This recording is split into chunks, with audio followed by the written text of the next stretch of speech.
there, Feast fans. It's Sean Gartland here, chef of Feast Gourmet Kitchen Shop and cooking classes in Fenton, Michigan. Here to share with you the first of many segments that we're going to be putting onto our YouTube channel, our new cooking show called Feast on This. So today we're going to use some whole spices and use a little bit of heat to bring out their natural flavors. And you might wonder, why do I need to treat spices to bring out their flavors? These are what we add to food to give the flavor in the first place, right? Well, on their surface level, spices carry quite a lot of great essential oils and volatile compounds in there that really need to be woken up with a little bit of a heat. Okay, and so what I mean by heat is just using a dry skillet. And today we're going to use a dry cast iron skillet to toast the spices a little bit and start to get those essential oils kind of moving around a little bit. And as the molecules heat up, they start to release their flavor, create a little bit more depth, and kind of wake the spice up. You know, off of the bush or the tree or wherever these things are picked from, off the plant. They have a great flavor right from the get-go, but as they sit on our shelves, they tend to oxidize a little bit and lose flavor. And so that's why I love using whole spices. It gives us the opportunity to tap into some of that flavor that gets trapped on the inside of a spice and wake it up on our own when we need to use it. As opposed to ground spices that once they start to reach the air or get into the environment after they've been ground, they start to oxidize and lose a little bit of their flavor. So with whole spices, we have the opportunity to control that a little bit and make them a little bit more intense. We're going to use spices from a couple ends of the spectrum, and what I mean by that is we've got hot spices and cool spices. And so by hot spices, I mean spicy. All right, so from one end of the spectrum, we've got red pepper flakes, and then we're going to move on down the road and have some cinnamon stick, a little bit of cumin, and some coriander seed. These are kind of like the basis for the Latin American spice palette. Coriander, over here on the other end of the spectrum from red pepper flake, is what we consider a cool spice. And coriander is actually the seed from a cilantro plant. So if you can imagine having a nice salsa, pico de gallo, or any sort of Mexican dish where they've added some cilantro to kind of cool things down a little bit, that same sort of quality comes through in the seed of that plant, which we call coriander. And so what we're going to do is take about a tablespoon of each of these spices, coriander and cumin. You'll recognize cumin if you've ever made tacos at home. That spice that kind of, or that smell that permeates the whole kitchen and gets in throughout the whole house and makes everybody hungry. Cumin is kind of the driver of that. And then we're going to use a little bit of cinnamon because there's some depth and complexity in cinnamon that is really neat when we add it to red meat. And something that you might think of as maybe more of a dessert item, not necessarily a savory item, can really complement what we're doing here with the rest of the spices. And since it's February, you know, we're working with spices this month because it's the month of love, and it's the perfect opportunity to spice things up at home a little bit, right? So we're going to use one of my favorite things because it's February and we don't have the opportunity to get out and fire up the charcoal as much.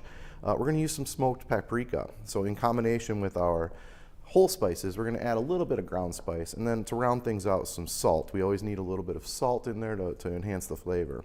And so with my tablespoon of coriander, a tablespoon of cumin, a cinnamon stick, and a tablespoon of red pepper, I'm going to add these to our preheated cast iron skillet. So over here we've got on our stovetop a skillet, and we can dump our spices in here.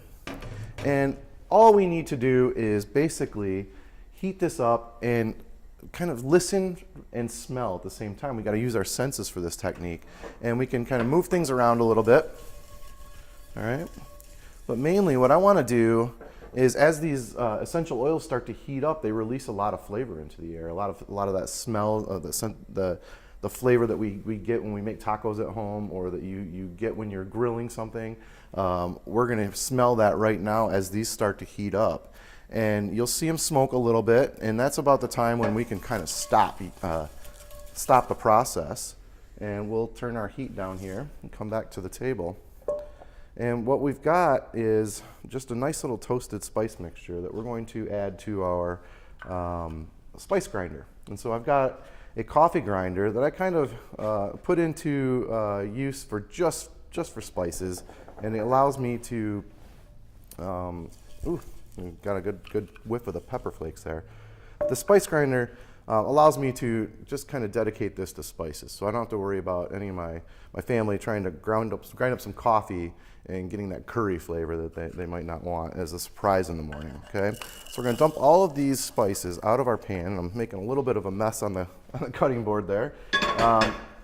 And we're going to pop them right into the grinder, okay? And what we'll do is we'll give this a couple pulses. It's gonna get a little bit loud, and we'll get these ground into a nice fine powder, okay?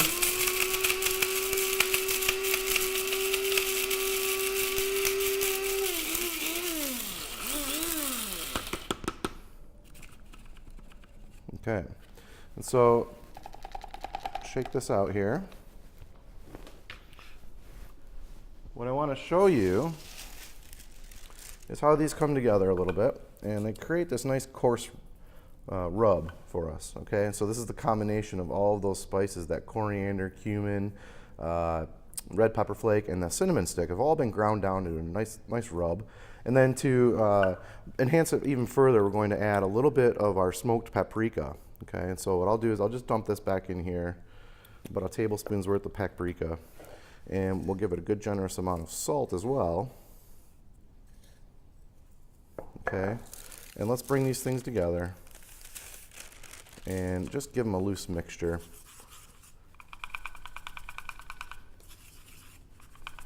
And we've got the basis for what I would call our kind of Latin American steak rub here.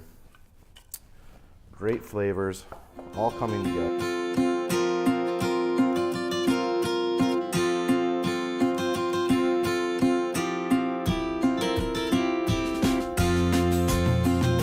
At Feast Gourmet Kitchen Shop, our aim is to bring the joy of cooking to you. And so we do that through classes and through great advice here right in the shop. We really drive home technique and good ingredients and try to pair that with the best tools possible. We teach a full range of classes here, from basic knife skills to Chicken 101, all the way up to ethnic classes like classic Thai or Vietnamese. And they're from the beginner all the way up to the enthusiast. Our goal here at Feast is to give you confidence so that you can tackle any recipe you want.